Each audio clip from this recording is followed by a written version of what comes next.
प्रिय Sunday school के सभी छात्र, सबको प्रभु यीशु मसीह के मीठे और मधुर नाम में जय मसीह की। आज VBS एट होम 2020 का चौथा दिन है। दिनांक 21 मई 2020। बच्चों, आज का विषय है मत डरो। पवित्र शास्त्र बाइबल में दूसरा कुरिन्थियों उसका 12 अध्याय उसकी 7 से 10 आयतों में इस प्रकार से लिखा हुआ है, इसलिए कि मैं प्रकाशनों की बहुतायत से फूल न जाऊं, मेरे शरीर में एक कांटा चुभाया गया, अर्थात शैतान का एक दूत, कि मुझे घूंसे मारे ताकि मैं फूल न जाऊं। इसके विषय में मैंने प्रभु से 3 बार विनती की कि मुझसे ये दूर हो जाए, पर उसने मुझसे कहा, मेरा अनुग्रह तेरे लिए बहुत है, क्योंकि मेरी सामर्थ निर्बलता में सिद्ध होती है। इसलिए मैं बड़े आनंद से अपनी निर्बलताओं पर घमंड करूंगा कि मसीह की सामर्थ मुझ पर छाया करती रहे। इस कारण मैं मसीह के लिए निर्बलताओं में और निंदाओं में और दरिद्रता में और उपद्रवों में और संकटों में प्रसन्न हूँ, क्योंकि जब मैं निर्बल होता हूँ तभी बलवंत होता हूँ। यीशु ने कहा, मेरा अनुग्रह तुम्हारे लिए बहुत है। हे यहोवा, मुझे चंगा कर, तब मैं चंगा हो जाऊंगा। मुझे बचा, तब मैं बच जाऊंगा, क्योंकि मैं तेरी ही स्तुति करता हूँ।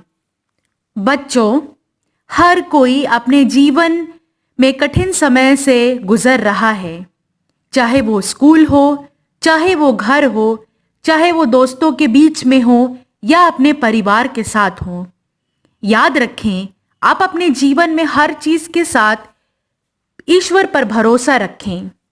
दूसरा कुरिन्थियों उसका 12 अध्याय उसकी 7 से 10 आयतों में एक कहानी का जिक्र किया गया है, जिसमें बताया गया है कि पौलुस को कांटा चुभाया गया।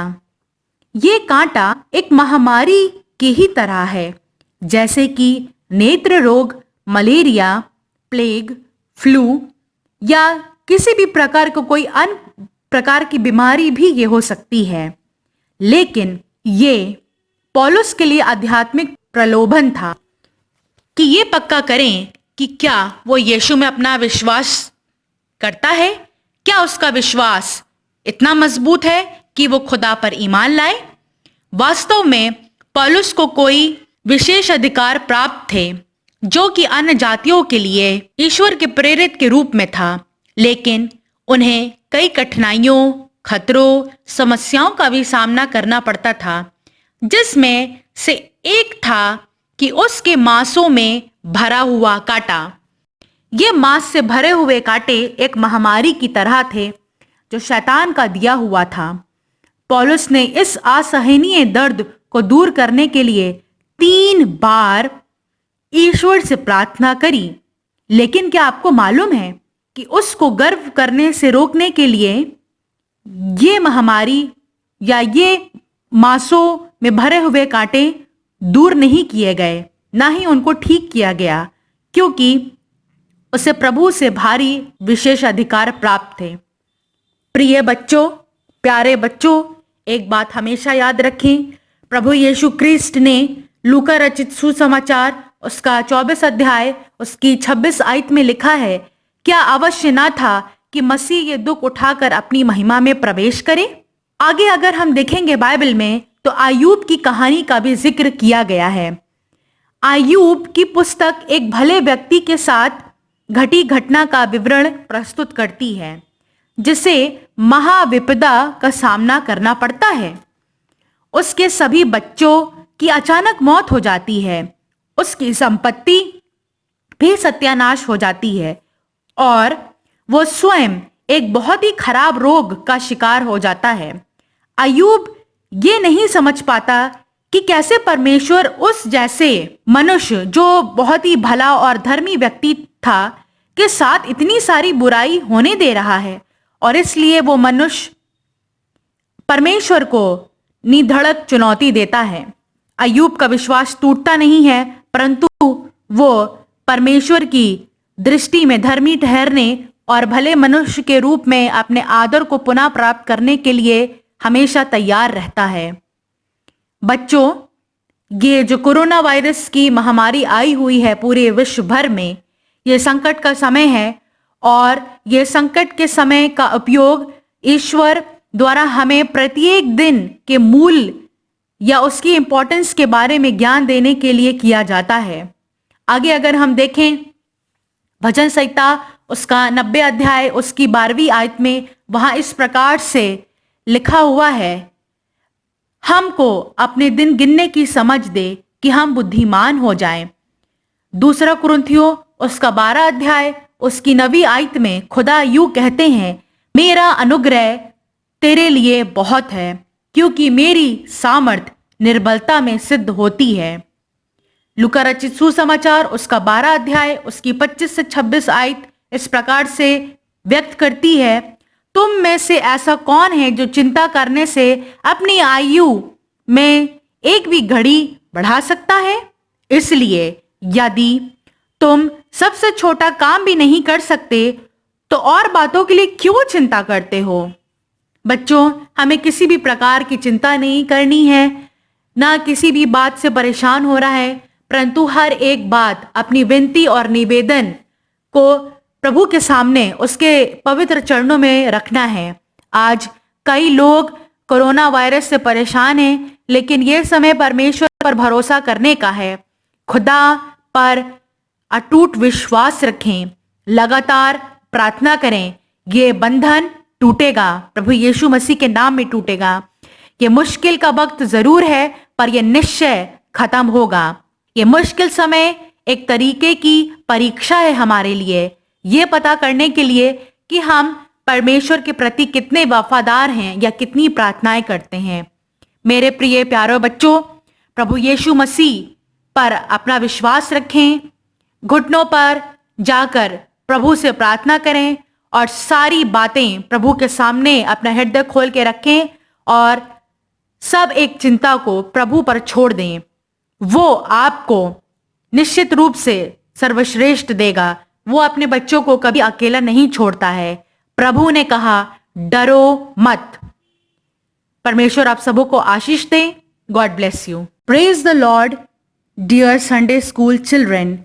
Today is the 4th day of our vacational Bible school, VBS at Home 2020. The theme for day 4 is Fear Not. Today, the Bible passage has been taken from the New Testament, from the book of 2 Corinthians chapter 12 verses 8 till 10. It says like this, I begged the Lord 3 times to take this problem away from me, but the Lord said to me, my grace is enough for you. When you are weak, then my power is made perfect in you. So I am very happy to brag about my weakness.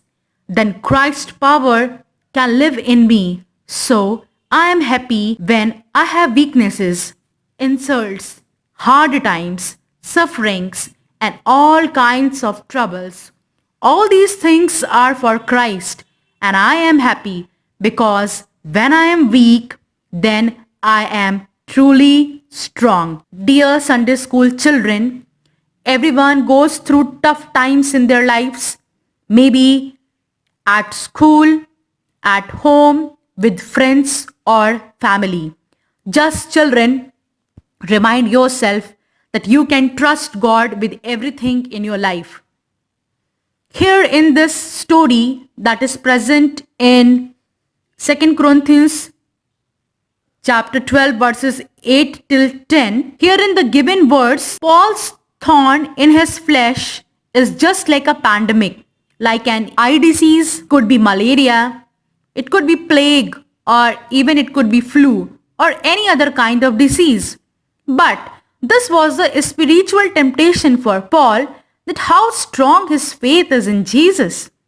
Actually, Paul was blessed with many privileges as God's apostle to the Gentiles, but he also had to face difficulties, dangers, problems, and one of which was an enormous thorn in his flesh that was like a pandemic, like coronavirus from the Satan. Paul prayed to God 3 times, thrice, to remove this unbearable pain, but was not healed in order to prevent him from becoming proud with the enormous privileges he had received from the Lord. Children, another story that we can learn relating to today's theme, fear not, is found in the book of Job. The present paradox can be compared to the story of Job. It's a very famous story where a righteous man was dealing with lots of problem without any mistake done. Time of crisis is used by God to give us wisdom about the value of each day. In the Bible it is written, "Teach us to number our days that we may gain a heart of wisdom." As God says, "My grace is sufficient for thee, and you will become strong when you are weak." Which one of you by worrying can add a single hour to your life?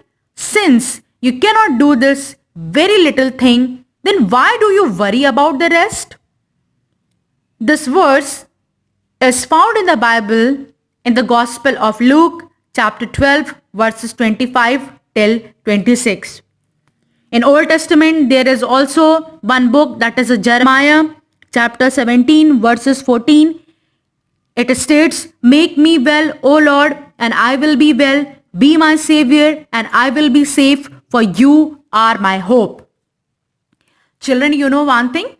Many people are worried about coronavirus, but this is the real time to trust in the God. Have faith in Him. Pray at your knees every day and every night. And surely this difficult time will definitely end. This is a kind of temptation actually, that how faithful we are to God. Children, just look at our Creator. Look to Jesus. Look to Him. Rely completely on Him and leave the rest in the hands of God, because God will definitely give His best to His children. Remember, fear not. God bless each one of you and bless each one of the parents very abundantly. Parents are hereby requested to read the story that is present in 2 Corinthians chapter 12 verses 8 and 10 and explain to the children the following things and do the simple exercises with them. How do you feel about God's promise in verse 9? Why does not God simply take away the hurt away? When you have to trust God for an uncertain time? And what have you learned from the experience? Children, color the picture on the topic that is present at the last of the sheet. Turn your pages, color it according to the topic and learn the memory words. God bless you all. आज VBS at home का homework है, जो कि पाया जाता है 2 कुरिन्थियों उसका 12 अध्याय उसकी 7 से 10 आयत। माता पिता से विशेष अनुरोध है कि यहाँ से ली गई हुई कहानी बच्चों को सुनाएं, उनको पढ़ाएं, उनको समझाएं और निम्नलिखित गृह कार्य भी कराएं। आपको शीट दी गई हुई है, आप उसमें से